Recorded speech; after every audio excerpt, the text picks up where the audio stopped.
A znova začíname tentokrát v lakrozete na olivovom olejčeku priamo z Chorvátska. Vysmažať rezne. Toto je môj vianočný dáček, čo som dostala. Opäť lakruzet, ktorý môže ísť aj do trúby. A dnes budem teda vysmažať rezne v ňom. Je to zdravé, síce strašne ťažké hrance, ale veľmi zdravé.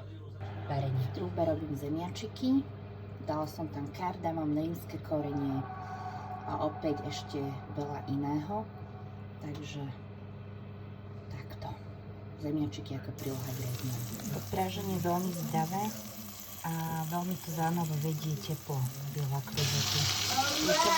Keď to smažíme, no to vyzerá na zlano, ak to dá olivový olej. Kamošky sa mi pýta, že komu by som to odporúčila, ja by som to odporúčila každé začínajúce kuchárke.